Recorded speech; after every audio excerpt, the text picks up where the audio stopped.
আসসালামু আলাইকুম ওয়া রাহমাতুল্লাহি ওয়া বারাকাতুহু। বছরের শুরু থেকে কওমি শিক্ষার্থীদের ভালোভাবে পড়াশোনা করার সহজ উপায় পর্বে আপনাদের সকলকে জানাই আন্তরিক অভিনন্দন ও মোবারকবাদ। চলুন মূল আলোচনা শুরু করার পূর্বে জেনে নিই আজকের এই ভিডিওটির মাধ্যমে আপনারা কি কি শিখতে পারবেন। ১ নাম্বার, যে কোনো কিতাবের যে কোনো অধ্যায় খুব সহজে আয়ত্ত করার উপায়। ২ নাম্বার, এআই কে কাজে লাগিয়ে পড়াশোনা করার সহজ উপায়। ৩ নাম্বার, প্রখর মেধাবী ছাত্রদের প্রখর হওয়ার অভ্যাস। ৪ নাম্বার, আপনার প্রস্তুতি যথাযথ হচ্ছে কিনা তা বোঝার সহজ উপায়। ৫ নাম্বার, পিছনের পড়া মনে রাখার সহজ উপায়। চলুন উপরোক্ত প্রশ্নের উত্তরগুলো জেনে নেই। বিসমিল্লাহির রহমানির রহিম। যে কোনো কিতাবের যে কোনো অধ্যায় আয়ত্ত করার জন্য আমাদের ৩টি টিপস অনুসরণ করতে হবে। ১ নাম্বার, যে অধ্যায়টি আপনি পড়তে যাচ্ছেন তা নোটে খুঁজে বের করে এই অধ্যায় থেকে যা যা শিখব এই শিরোনামটিতে চলে যাবেন। এই শিরোনামটি প্রত্যেক নোটের অর্থাৎ সরাহের প্রত্যেক অধ্যায়ের শুরুতে পেয়ে যাবেন। এই শিরোনামের নিচে যে সমস্ত বিষয় লেখা থাকবে তা আপনাকে আলোচ্য অধ্যায় অর্থাৎ যে অধ্যায় নিয়ে আপনি পড়তে চাচ্ছেন সেখান থেকে বের করতে হবে। যেমন ধরুন শিরোনামের নিচে লেখা আছে ওজন নষ্ট হওয়ার কারণগুলো মতভেদ সহকারে জানতে পারবেন। এখন আপনার কাজ হলো এই বিষয়টা নিয়ে আলোচ্য অধ্যায়ে কোন স্থান থেকে আলোচনা শুরু হয়েছে এবং কোন স্থানে আলোচনা শেষ হয়েছে তা হাইলাইটার দিয়ে ইবারত ও অনুবাদ সহ চিহ্নিত করা। এভাবে আপনি আলোচ্য শিরোনামের নিচে যে সমস্ত বিষয় লেখা রয়েছে তা আলোচ্য অধ্যায় থেকে বের করে হাইলাইটার দ্বারা ইবারত ও অনুবাদ সহ চিহ্নিত করবেন। চলুন দ্বিতীয় টিপসটা জেনে নিই। দ্বিতীয় টিপসটা হলো প্রত্যেক অধ্যায়ের শেষে থাকা প্রশ্নগুলো আয়ত্ত করা। প্রত্যেক অধ্যায়ের শেষে থাকা প্রশ্নগুলো আয়ত্ত করার জন্য আপনাকে আলোচ্য অধ্যায়ের কোন স্থান থেকে এই প্রশ্নগুলো নিয়ে আলোচনা শুরু হয়েছে এবং আলোচনা শেষ হয়েছে তা হাইলাইটার দ্বারা চিহ্নিত করতে হবে। চলুন তৃতীয় টিপসটা জেনে নিই। আমাদের তৃতীয় টিপসটা হলো হাইলাইটার দ্বারা চিহ্নিত ইবারতগুলো আয়ত্ত করা। হাইলাইটার দ্বারা চিহ্নিত ইবারতগুলো আয়ত্ত করার জন্য আপনাকে কয়েকটি বিষয় মনে রাখতে হবে। ১ নাম্বার, আলোচ্য ইবারতগুলোর মধ্যে কঠিন শব্দগুলোকে নোট করে রাখা। এখানে একটা বিষয় খেয়াল রাখবেন, আমরা নোট করার ক্ষেত্রে অনেকে একটা মিস্টেক করে ফেলি। সেই মিস্টেকটা হলো আমরা শুধুমাত্র প্রথমে আরবি লিখি এরপর আমরা বাংলা লিখি। এভাবে কিন্তু নোট করা যাবে না। আপনাকে একটা পৃষ্ঠা নিতে হবে, উপরে লিখতে হবে এটা কোন অধ্যায় এবং এটা কি হাইলাইটের করা ইবারতের অনুবাদ নাকি হাইলাইট করা হয়নি এমন ইবারতের অনুবাদ, এটা লিখে নিতে হবে। এরপর আপনি এক সাইডে আরবি লিখবেন, অপর সাইডে বাংলা লিখবেন। এরপর অপর পৃষ্ঠায় বাংলা শব্দটা লিখে তার পাশে আপনি আরবি শব্দটা লিখে দিবেন, যাতে করে আপনি বাংলা থেকে আরবিও খুব সহজে পড়তে পারেন আবার আরবি থেকে বাংলাও খুব সহজে পড়তে পারেন। এই বিষয়টা আমরা অনেকেই জানি না এবং জানলেও আমল করি না। আমি আশা করি এই বিষয়টা আপনারা খুব সহজেই আপনাদের অভ্যাসের মধ্যে নিয়ে চলে আসবেন। যদি আপনারা এই বিষয়টাকে আপনাদের অভ্যাসের মধ্যে নিয়ে আসতে পারেন আশা করি অনেক উপকারিতা এই অভ্যাসের কারণে পেয়ে যাবেন। ২ নম্বর পয়েন্ট হলো ইবারতের সহজভাবে তর্জমা লিখে রাখা।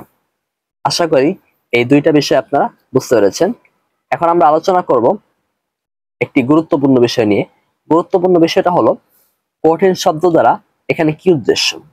কঠিন শব্দ দ্বারা এমন শব্দ উদ্দেশ্য যেগুলো একেবারে নতুন অথবা এমন শব্দ যেগুলো কয়েকবার পড়ার পরেও মনে থাকে না অথবা মনে হচ্ছে যে এই শব্দগুলো মনে থাকবে না। আশা করি কঠিন শব্দ দ্বারা কি উদ্দেশ্য তা আপনারা বুঝতে পেরেছেন। যখন আপনি এই নিয়ম অনুসারে হাইলাইট করা ইবারতগুলো আয়ত্ত করবেন তখন আপনি বাকি ইবারতগুলোও এই নিয়ম অনুযায়ী আয়ত্ত করবেন। চলুন এখন আমরা এআই কে কাজে লাগিয়ে পড়াশোনা করার সহজ উপায় সম্পর্কে জেনে নিই।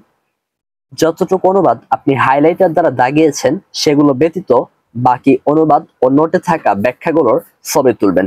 এরপর ছবি থেকে লেখাগুলোকে অ্যাপস দ্বারা আলাদা করে চ্যাটজিপিটিকে এই লেখাগুলো দিয়ে এখান থেকে কোন কোন জিনিস গুরুত্বপূর্ণ পরীক্ষায় আসতে পারে এবং মনে রাখা জরুরি তা প্রশ্ন উত্তর আকারে লিখে দিতে বলবেন। যখন সে আপনাকে এগুলো প্রশ্ন উত্তর আকারে লিখে দিবে তখন আপনি এগুলো নোট করে নেবেন অথবা প্রিন্ট আকারে বের করে নেবেন। এখানে একটা বিষয় মনে রাখবেন, বিষয়টা হলো ছবি থেকে লেখা বের করা যায় বিভিন্ন অ্যাপস এর মাধ্যমে। আমি সাধারণত গুগল লেন্স দ্বারা এই ছবি থেকে লেখাগুলো বের করে থাকি আর এটা খুবই ইজি, কারণ এটার সিস্টেমটা এতটা ইজি এর কারণ হলো আপনি লেন্স নামক যে গুগল লেন্স যে অ্যাপটা রয়েছে সেখানে যদি আপনি যান, সেখানে আপনাকে প্রথমে একটা যে আপনার প্রত্যেকটা অ্যাপসের যে একটা শুরুর একটা অংশ থাকে, ওই অংশটার মধ্যে আপনাকে নিয়ে যাবে। সেখানে আপনাকে কিছু বলবে, পারমিশন চাবে, আপনি অ্যালাউ দিয়ে দিবেন। এরপর লেখা থাকবে অ্যালো অ্যাক্সেস, এরকম একটা লেখা থাকবে। সেখানে আপনি ক্লিক করলে আপনার গ্যালারিতে নিয়ে চলে যাবে। এরপর আপনি ওই আপনার গ্যালারিতে যে ছবি থেকে লেখাটাকে আলাদা করতে চাচ্ছেন সেখানে ক্লিক করবেন। ক্লিক করার পর ওই ছবিগুলো সেভ হয়ে যাবে। এরপর ওই ছবিগুলোতে আবার আরেকটা ক্লিক করবেন, মানে যখন আপনি গ্যালারি থেকে ছবিগুলোতে ক্লিক করবেন তখন আপনার ছবিগুলো ওই যে একেবারে নিচে চলে আসবে। তখন আপনি সেই ছবিগুলোতে ক্লিক করবেন। ক্লিক করার পর দেখবেন আপনার কাছে লেখা আসতেছে যে সিলেক্ট টেক্সট। তখন আপনি কি করবেন, যে কতটুকু লেখাকে আপনি বের করতে চান সেগুলো চিহ্নিত করবেন। করার পর আপনি কপিতে ক্লিক করবেন। এরপর নোটপ্যাডে গিয়ে সেগুলো কপি করে রেখে দিবেন। যদি আপনাদের এই কথাগুলো বুঝতে অসুবিধা হয় তাহলে আপনারা ইউটিউবে একটা ভিডিও দেখে নিতে পারেন। ভিডিওটা হলো এরকম যে আপনি ইউটিউবে গিয়ে সার্চ দিবেন ইমেজ থেকে লেখা বের করার সহজ উপায় কি, বা এটাকে আপনি ইংরেজিতেও লিখতে পারেন, কোনো সমস্যা নেই। যেভাবে লিখুন না কেন আপনার সামনে অনেক ভিডিও চলে আসবে। সে সমস্ত ভিডিওর মধ্যে থেকে যেটা আপনার সহজ মনে হবে সেই ভিডিওটা দেখে সেই অ্যাপসের আলোকেই আপনি ছবি থেকে লেখাগুলো বের করুন। মোট কথা হলো ছবি থেকে লেখা আপনাকে অবশ্যই বের করা শিখতে হবে। চলুন এখন আমরা সামনের দিকে অগ্রসর হই। এখন আমরা জানবো প্রখর মেধাবী ছাত্রদের প্রখর হওয়ার অভ্যাসগুলো কি কি। প্রখর মেধাবী ছাত্রদের প্রখর হওয়ার অভ্যাসগুলো অনেক কঠিন বা অনেক বেশি তাদের অভ্যাস এরকম না, কিন্তু তারা খুব সহজ এবং খুব সিম্পল কিছু নিয়মতান্ত্রিক ভাবে অনুসরণ করার কারণেই কিন্তু তারা প্রখর মেধাবী হচ্ছে এবং প্রখর হয়ে যাচ্ছে দিন দিন। চলুন সেই অভ্যাসগুলো জেনে নিই। 1 নাম্বার, এতক্ষণ যাবত আমরা যে সমস্ত টিপস গুলো নিয়ে আলোচনা করেছি সেগুলো তারা অনুসরণ করে। এই কথাটা আমরা এত নিশ্চয়তার সাথে এ কারণে বলতে পারতেছি যে আমরা এতক্ষণ যাবত যে টিপস গুলো নিয়ে কথা বলেছি এগুলো আমরা যে সমস্ত মেধাবী ছাত্র রয়েছে তাদের কাছ থেকে নেওয়া, মানে তাদের অভ্যাস থেকে আমরা নিয়েছি। তাদের কাছে আমরা সরাসরি জিজ্ঞাসা করিনি, তাদের সাথে চলাফেরা যেহেতু আমাদের আছে এবং একসময় আমিও যেহেতু ছাত্র ছিলাম এবং আমিও আলহামদুলিল্লাহ, গর্বের বিষয় না, আপনাদেরকে বোঝানোর সুবিধার্থে বলতেছি যে আমি সবসময় ক্লাসে মুমতাজ এবং স্থান করতাম। মানে মাদ্রাসা পরীক্ষা তো স্টান হয় না, মুমতাজ দেয় রেজাল্টে, সে আমি মুমতাজ পেতাম এবং বোর্ডে আমি অনেকবারই স্টান করেছি এবং মুমতাজ হয়েছি। এজন্য আমি সেখান থেকে এই টিপস গুলো বলেছি এবং আমার যে সমস্ত মেধাবী স্টুডেন্ট এবং বন্ধু ছিল তারাও এই টিপস গুলো অনুসরণ করে বিধায় এগুলো আমি বলেছি। আর তারাও যেহেতু এই টিপস গুলো অনুসরণ করে অনেক ভালো রেজাল্ট করেছে এবং অনেক ভালো ভালো জায়গায় আছে, এই কারণে আমি আপনাদেরকে এই কথাটা বললাম যে এতক্ষণ যাবত আমরা যে সমস্ত টিপস নিয়ে আলোচনা করেছি তারাও সে সমস্ত টিপস অনুসরণ করে। 2 নম্বর পয়েন্ট হলো যে অধ্যায়টা তারা পড়েছেন তা নিয়ে ইউটিউবে কোনো ক্লাস থাকলে তা তারা দেখে। 3 নম্বর হলো গুগলে এ সম্পর্কিত কোনো লেখা পাওয়া গেলে যারা প্রখর মেধাবী এবং প্রখর মেধাবী নয় কিন্তু মেধাবী হওয়ার আশা আছে এমন যারা রয়েছে তারা সেগুলো খোঁজ করে দেখে নেয়। 4 নম্বর হলো এ সম্পর্কে ফেসবুক বা কোনো ওয়েবসাইটে কুইজ থাকলে তারা তাতে অংশগ্রহণ করে। আশা করি আপনারা প্রখর মেধাবী ছাত্রদের প্রখর হওয়ার অভ্যাসগুলো কি কি তা জানতে পেরেছেন। চলুন এখন আমরা আপনার প্রস্তুতি যথাযথ হচ্ছে কিনা তা বোঝার সহজ উপায় নিয়ে আলোচনা করি। এটা বোঝার জন্য আপনাকে আপনার মাদ্রাসার একজন শিক্ষকের কাছে এই অধ্যায়ের উপর পরীক্ষা দিতে হবে। এখানে একটা কথা বলা বাহুল্য যে শিক্ষক হিসেবে যাকে নির্বাচন করবেন তাকে অবশ্যই 2টি গুণের অধিকারী হতে হবে। 1 নাম্বার, তিনি আপনাকে বর্তমানে যে কোনো কিতাবের দর্শ দিচ্ছেন বা দিয়েছেন। 2 নাম্বার, এই অধ্যায়ের কোনো বিষয় নিয়ে পূর্বে তার সাথে কোনো কথা হয়নি। যদি আপনি তার কাছে পরীক্ষা দেওয়ার পর দেখতে পান যে বেশিরভাগ প্রশ্নই হাইলাইটার দ্বারা চিহ্নিত স্থান এবং এআই এর দেওয়া প্রশ্ন উত্তর থেকে এসেছে তাহলে আপনি বুঝতে পারবেন যে আপনার প্রস্তুতি যথাযথ হচ্ছে। আর যদি ব্যতিক্রম হয় তাহলে আপনাকে পড়াশোনার কৌশল পরিবর্তন করতে হবে। আশা করি ব্যতিক্রম হবে না, কেননা এই নিয়মটাই ভালো শিক্ষার্থী ও ভালো শিক্ষকগণ অনুসরণ করে থাকেন। এখানে একটা বিষয় মনে রাখবেন, বিষয়টা হলো এই যে শিক্ষক আপনাকে যে প্রশ্নগুলো দিবে সেখান থেকে হাইলাইট করা হয়নি এমন কোনো প্রশ্ন থাকলে তা উত্তর সহকারে হাইলাইট করবেন। আশা করি বিষয়টা বুঝতে পেরেছেন। এখন আপনাদের মনে হয়তোবা একটা প্রশ্ন চলেই এসেছে, আচ্ছা কেন আমি যার কাছে পরীক্ষা দিব তার এই দুইটি গুণের অধিকারী হতে হবে, অর্থাৎ তিনি আপনাকে বর্তমানে যে কোনো কিতাবের দর্শ দিচ্ছেন বা দিয়েছেন। 2 নাম্বার, এই অধ্যায়ের কোনো বিষয় নিয়ে পূর্বে তার সাথে কোনো কথা হতে পারবে না। কেন বা আমি দুইটা শুধুমাত্র পয়েন্টকে আপনাদের সামনে হাইলাইট করলাম। এর উত্তর হলো, যিনি আপনাকে বর্তমানে কোন দর্শ দিচ্ছেন কিতাবের, তিনি আপনার মেজাজ বুঝবে, আপনার মেধা বুঝবে। এ কারণে তিনি আপনাকে আপনার মেধা অনুযায়ী প্রশ্ন করতে পারবে। আর যার কাছে আপনি পূর্বে পড়েছিলেন তিনিও আপনার মেধা বোঝেন, আপনার মেজাজ বোঝেন, আপনার দুর্বলতা কোথায় সেগুলো তিনি বোঝেন। কাজেই আপনি যদি এ সমস্ত ওস্তাদদের কাছে পরীক্ষা দেন, তাহলে তারা খুব সহজেই আপনাকে কিভাবে পরীক্ষা নিলে আপনার জন্য ভালো হবে এটা তারা বুঝতে পারবে। এই কারণে আমি এই দুইটা শর্তের কথা উল্লেখ করেছি। আশা করি বিষয়টা ক্লিয়ার হয়েছে। চলুন এখন আমরা পিছনে পড়া মনে রাখার সহজ উপায় জেনে নিই। পিছনে পড়া সহজে মনে রাখার জন্য আমাদেরকে 3টি বিষয় মেনে চলতে হবে। 1 নাম্বার, আলোচ্য অধ্যায়গুলোর অর্থাৎ পূর্বে পড়া হয়েছে এমন অধ্যায়গুলোর নোট কাছে রাখা। 2 নাম্বার, অবসর সময়ে এগুলো রিভিশন দেওয়া। 3 নাম্বার, সাপ্তাহিক ও মাসিক পরীক্ষা দেওয়া। 4 নাম্বার, আপনার পড়াশোনার কৌশল কোনো সহপাঠী, বড় ভাই ও ওস্তাদের কাছে শেয়ার করবেন না, কেননা এর দ্বারা দুটি সমস্যা হতে পারে। 1 নাম্বার, নজর লাগতে পারে এবং প্রতিদ্বন্দ্বী বেশি হতে পারে। এখন আপনি বলতে পারেন, এখন কি আর সেই প্রাচীন যুগ আছে যে মানুষের কথায় নজর লাগবে? ভাই, নজর কিন্তু সত্য।